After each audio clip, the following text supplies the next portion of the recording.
Hey there, it's Greg Audrey with MaritimeGardening.com. I thought I'd do one final follow-up on the whole parsnip competition of my parsnips with my saved seeds, which are hollow crown, and the Vesey Seeds Albion variety.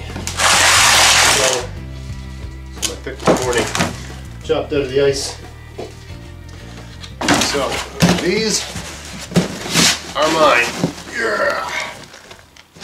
Okay, and the largest one is a good 3 inches at the top, but it's got that weird, octopus sort of configuration in the bottom.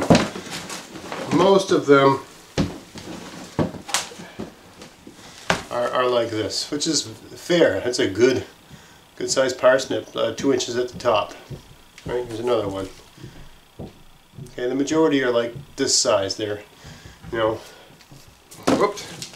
they taper and get narrow at the bottom, and you got a good 6-7 inches of sort of peelable parsnip, right? I can say that the Albion, and the Albions are hybrid, so I planted mine in the fall, but they're just a heirloom variety. The Albion variety are hybrids, so they're developed for vigor, I guess. But really, there's no comparison. I mean, this one broke as I was harvesting it, but I mean, what a monster!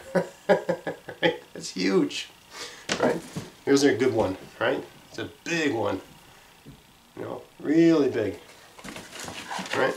Another one, nice big fat one, right? Another one, bit of a weird bottom, but big, right? What's average among these? I'd say this size is average, so let's just compare.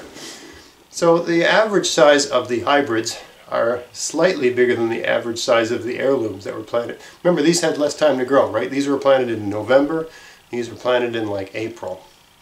So, these got a bit of a head start. But I can tell you,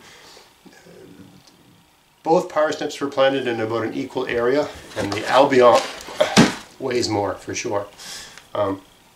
And I did get more out of them. Of course, hybrids could usually cost a little bit more to buy. The seeds, I think these are maybe $3 a pack. So I mean, $3 for a good 35 pounds of food that's good business, no matter how you shake it.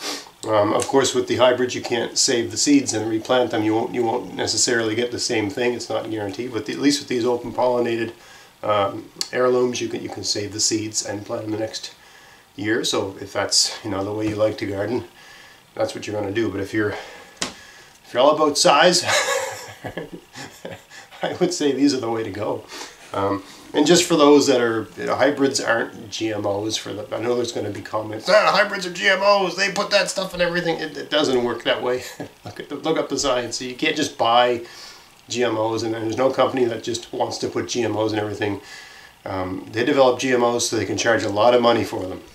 So they can sell them to farmers and charge them a lot of money for those seeds and make them sign all these agreements about how they're going to grow them. And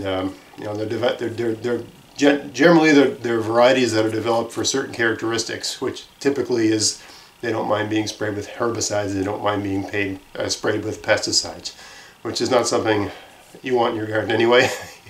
Right? So they're not just going to sneak those into a pack of seeds for free. They want to charge you for the science that went into developing those. So you're not going to get a GMO seed by accident. An heirloom is a different thing than a GMO. A hybrid is a variety that's been cross-pollinated with another variety, and when that cross-pollination happens, you get a new thing that tends to have desirable characteristics. But when it's a hybrid, it means that you can't save the seeds and expect to get the same thing the next generation.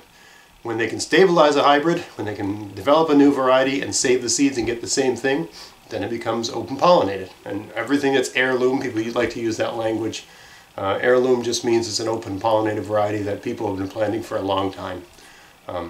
Doesn't necessarily mean it's better than newer open pollinated varieties, because newer open pollinated varieties are basically, new hybrids of things that have been stabilized that are resistant to new pests and new diseases, you know, just through cross-pollinating with other varieties of the same plant.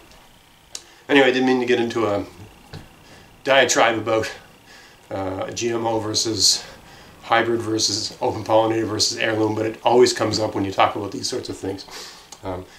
Short version is that there's nothing wrong with planting hybrids. You just can't save the seeds, right? Or you can leave these in the ground and harvest seeds from them, but you don't know what you're getting when you do that. It could be anything, right?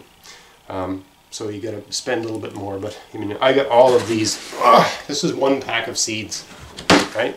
$3 or whatever it costs to buy. I'll check, but whatever it costs to buy these is one pack. I don't even think I used them all, right? And it's heavy. Like that's a good. Geez, it might be 40 pounds. I mean, it's heavy. Anyway, thought I'd just finish up on that and put that.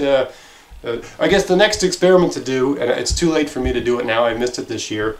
Is to plant this variety in the fall and see what happens then, right? Because I can tell you these open pollinated heirlooms, they seem to they're bigger when you plant them in the fall. You seem to get better results. So imagine if I put one of these monsters in the ground in the fall, what would happen then? Alright, so anyway, I hope that found that useful, and if that question was on your mind, keeping you up at night, I hope that helped put it to bed. Alright, so until next time, get out there, get at it, have fun in your garden. Thanks for watching.